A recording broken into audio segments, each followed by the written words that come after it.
আমি আপনাকে একটা কথা বলে রাখি, সেটা হচ্ছে যে আমি তো ধরেন একটা দলের আমার একটা সমর্থন আছে। একটা দলকে আমি সমর্থন করি, ভালোবাসি, অনুরাগ আছে।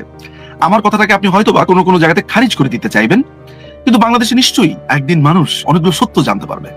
তারা জানবে তাদের এই ভূখণ্ডে, তাদের এই দেশের মাটিতে একজন সাহসী মানুষ ছিলেন। যিনি যার সাহস ছিল আকাশ ছোঁয়া, বঙ্গবন্ধুর পর, বঙ্গবন্ধু শেখ মুজিবুর রহমানের পর সেই মানুষটির আকাশ ছোঁয়া সাহস ছিল। সেই মানুষটি দীর্ঘ 15 বছর এই রক্তচক্ষুকে এমন ভাবে খেলেছেন যে পশ্চিমারাও খেয়ে হারিয়ে ফেলেছিলেন, যে একবার এখানে একবার সেখানে। অর্থাৎ তিনি শুধু নিজের সার্বভৌমত্ব ধরে রাখার জন্য তিনি নানান ভাবে এদেরকে খেলিয়েছেন, শুধু শুধু এই দেশটার জন্য। তিনি আর কেউ নন, তিনি শেখ হাসিনা। আমার আমার কথাতে আপনি অনেক অনুরাগ পাবেন, আমার কথাতে আপনার কাছে মনে হবে দূর, ও তো বলবেই। কিন্তু আমি এইসব ব্যাপারে অসম্ভব রকমের অনেস্ট থাকার চেষ্টা করি। আমি যে তথ্য জানি, বেশি তথ্য না জানলে ভালো হতো আর কি, লাইফে যত কম জানা যায় মাঝে মধ্যে ভালো। আমি যে তথ্য জানি সেই তথ্য আমি একটুকু বলতে পারি যে মাননীয় প্রধানমন্ত্রী শুধু তার দেশের কারণে, এই দেশের মাটিকে বাঁচাবার জন্য তাকে এই জলাঞ্জলি তাকে দিতে হয়েছে। কিন্তু আপনি এটাও জেনে রাখেন, আমি আপনাকে একটু স্মরণ করিয়ে দিতে চাই লুবুম্বার কথা, কঙ্গোর। আপনি আন্তর্জাতিক বিষয়ের ছাত্রী, আপনাকে আমি মনে করিয়ে দিতে চাই চিলির প্রেসিডেন্ট আলেন্দের কথা, সালভাদর আয়েন্দে। আমরা আলেন্দে বলি, বাট সালভাদর আয়েন্দে, তিনি একজন নির্বাচিত সমাজতান্ত্রিক নেতা। তাকে পিনোশে 2 বছরের মাথাতে তাকে তখন তার বাসভবন ঘেরাও করে তিনি আত্মহত্যা করেন, যদি ওটাকে আমি খুনি বলবো।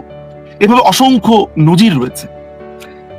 আয়েন্দেকে যখন খুন করে ফেলা হয় 11 সেপ্টেম্বর 1973, তখন বঙ্গবন্ধু এম আর আক্তার মুকুল এবং আমাদের আব্দুল গাফর চৌধুরী ওই গণভবনে ছিলেন, তিনি বসা। একটা এরকম একটা পিস্তলের চিহ্ন করে তিনি তার বুকের বাম পাশে তিনি বলেছিলেন, একটা বুলেট তার দিকে ধেয়ে আসছে। আমি কোট আনকোট রেফার করছি মুজিবের রক্তলাল এম আর আক্তার মুকুল এবং 15ই অগস্ট ইতিহাসের রক্ত পলাশ আব্দুল গাফর চৌধুরীর 2টো গ্রন্থ। যারা পড়েননি তারা 2টো বই পড়ে দেখতে পারেন। এরকম অসংখ্য ঘটনা আছে। আজকে প্রধানমন্ত্রী, আমি আপনাকে বলে দিচ্ছি, প্রধানমন্ত্রী যদি ইউনাইটেড নেশনস এর কথা শুনতেন, প্রধানমন্ত্রী যদি শুধু পিটার হাস যা বলে এটা শুনতেন, এখনো তিনি এখনো বাংলাদেশের প্রধান। এই সেন্স অফ রাইট এইটা দিতে চাই, নাম্বার 1। নাম্বার 2 হচ্ছে আমাদের তরুণরা হচ্ছে আমাদের সম্পদ, আর আমাদের যারা প্রবীণ তারা হচ্ছে আমাদের নির্দেশক। আমরা এই তরুণ এবং প্রবীণদের একটা ব্রিজ করে দিতে চাই। আমাদেরকে অনেকে মনে করে যে আমরা নাকি ক্ষমতায় গেলে এদেরকে মেরে ফেলবো, এই স্টুডেন্টরা যারা নেমেছে রাস্তাঘাটে।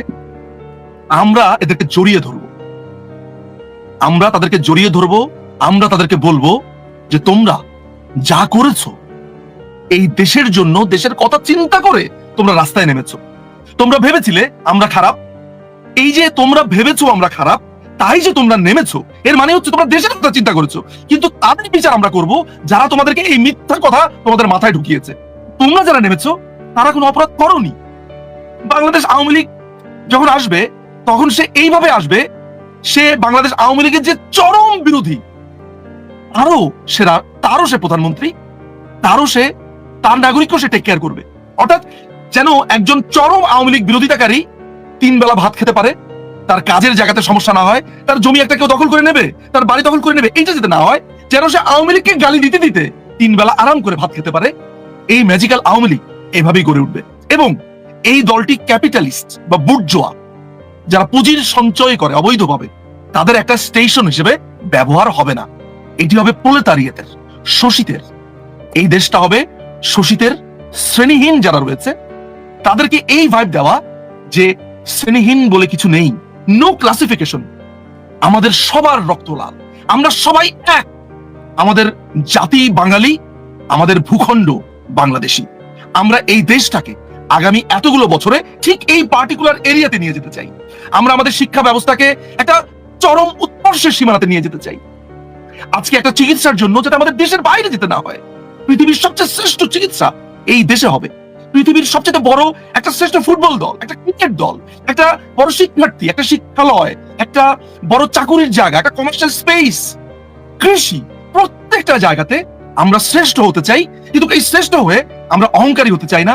আমরা এই পৃথিবীকেও গর্বিত করতে চাই। গ্লোবালাইজেশনের যুগে আমরা এগিয়ে যেতে চাই। সামনের আওয়ামী লীগ হবে, এর আগের আপনি ডিজিটাল আওয়ামী লীগ দেখেছেন, ডিজিটাল বাংলাদেশকে দেখেছেন।